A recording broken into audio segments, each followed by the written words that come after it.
Selamat datang di channel Miss Humbala.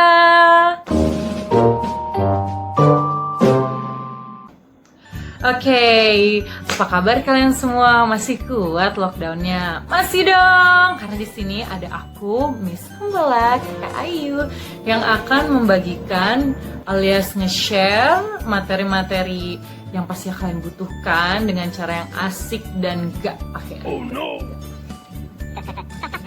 Oke, kemarin kita udah bahas tentang modal verb. Sebenarnya harusnya ini dulu sih yang aku bahas, tapi gak apa-apa. Sekarang kita akan bahas preposition. Tada. Nah, preposition ini banyak ya. Kita akan bahas 6 dulu deh, oke? Kenapa 6? Kan bukan cuma in, on, above, tapi juga banyak seperti below, between, behind. Oke, sekarang kita bahas satu-satu. Karena kalau kita makan apel atau makan semangka, nggak mungkin kan kita telan semua. Jadi kita potong-potong dulu supaya bisa mudah dicerna. Mulai dari nomor 1. Ya, between ini adalah di antara. Dia ini ada di antara 2 atau 3 hal, tapi yang jelas. Contoh, the post office is between the police office and the hospital. Jelas nih di antara mana dan mana. Nah, terus apa bedanya sama among? Contoh, oke, nomor 2 ya berarti among. Among itu juga artinya di antara, tapi dia sesuatu yang tidak spesifik atau grup. Contoh, aduh aku nggak bisa nih milih di antara kucing-kucing ini, mereka imut semua. Berarti bukan I cannot choose between these cats, nggak bisa, tapi I cannot choose among these cats.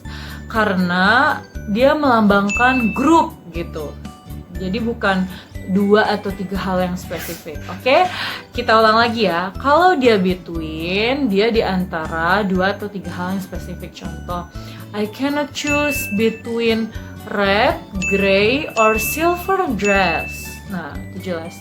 Tapi kalau among, I cannot choose among these dresses. Aduh, aku nggak bisa nih memilih di antara gaun-gaun ini, baju-baju ini, oke? Kalau ada orang yang bilang, aduh kalau between itu untuk 2, kalau among tuh lebih dari 2, enggak sih, enggak begitu ya. Karena 3 atau kadang 4 pun juga mereka pakai between. Yang penting jelas apa dan apa. Merah, kuning, hijau, besar, sedang, kecil. Tapi kalau cuma barangnya aja satu, ya kayak tadi yang aku bahas. Oke? Nomor 3. Ya, under. Under itu adalah segala sesuatu yang menutupi barang yang dimaksud. Misalnya, ini ada handphone, terus ada tempat pensil. Tempat pensil ini lagi. Nah, ini kan dia menutupi nih. Jadi dia under the pencil case. Kemudian, kalau apa bedanya sama yang ini? Nah, kalau underneath, dia itu tepat di bawah. Sebenarnya terserah kalian sih mau pakai under atau underneath. Cuma kalau under belum tentu dia tepat di bawah, tapi kalau underneath pasti dia posisinya tepat banget di bawah. Cuma biasanya kalau underneath itu digunakan di lagu-lagu ya. You are underneath my heart. Ngarang, gak ada lagu kayak gitu sih. Tapi ya kira-kira penggunaannya begitu.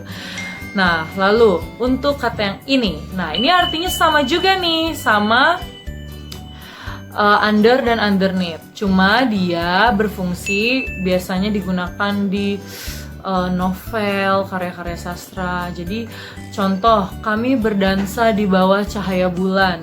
Biasanya orang-orang novelis itu bilang, we are dancing beneath the moonlight.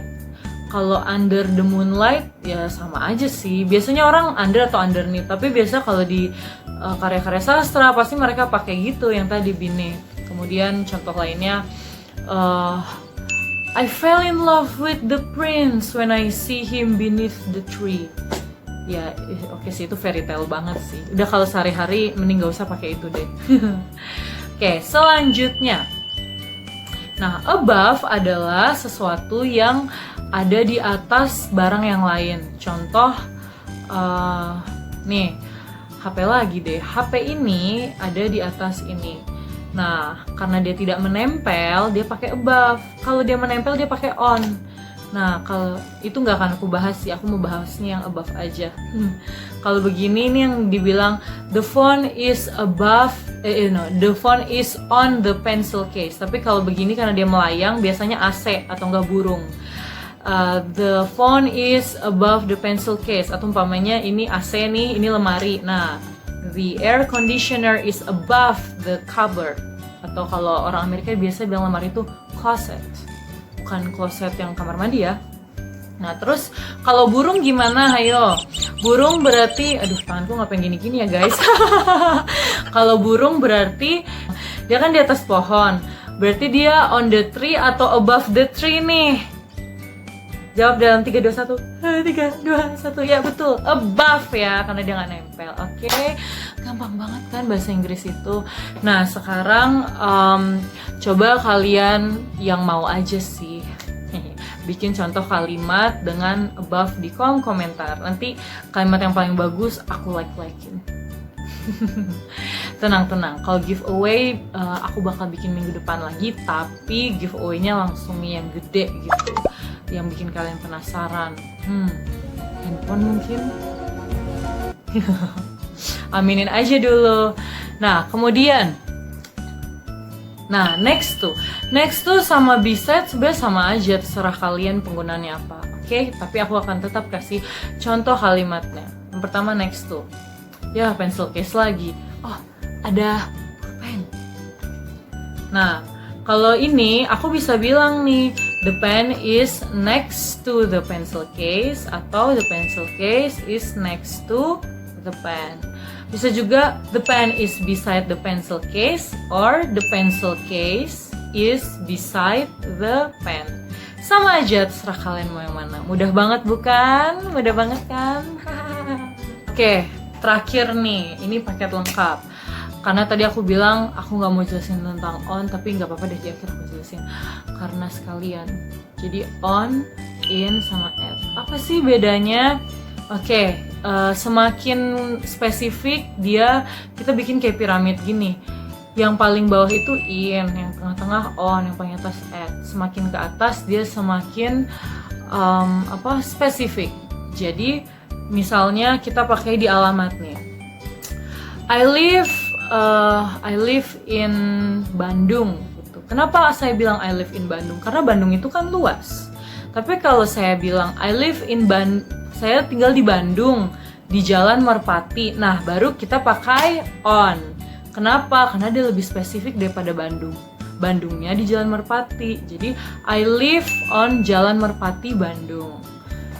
Terus kalau umpamanya kamu kasih nomor rumahnya segala alias alamat lengkap, baru pakai at. I live at Jalan Merpati number 26 West Bandung, for example. Nah, tapi kalau seandainya tentang barang gimana? Oke, seperti yang tadi aku kasih contoh perbandingan sama above. Kalau on itu dia menempel, kalau ini tuh dia di dalam. Nah, itu aja bedanya. Kalau at, gimana ya? At itu kadang sama penggunaannya dengan in. Jadi lebih sering dipakai in. Oke, mudah banget kan? Sekarang kita review lagi ya. Jadi, pertama, between sama among artinya sama-sama di antara.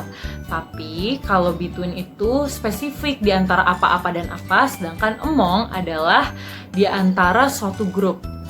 Atau enggak sesuatu yang tidak spesifik. Contoh, jadilah cahaya di antara kegelapan. Nah, itu kan bukan hal yang dibandingkan nih. Jadi, pakainya between atau among? Jawab. 1, 2, 3. Ya, betul. Among. Jadi, be the light among the darkness. Terus kemudian under dan underneath. Penggunaannya sama aja ya. Cuma kalau underneath dia tepat di bawah. Kalau under ya dia di bawah aja. Tapi nggak pas banget di bawah itu. Lalu beneath. Beneath biasa digunakan dalam prosa, karya sastra, dan fairy tale. Terus tadi kita bahas next to dan beside. Kalau next to sama beside penggunaannya sama. Semuanya artinya sama-sama di sebelah. Kemudian above. Above adalah di atas tapi dia melayang. Tidak menempel pada barang yang di bawahnya.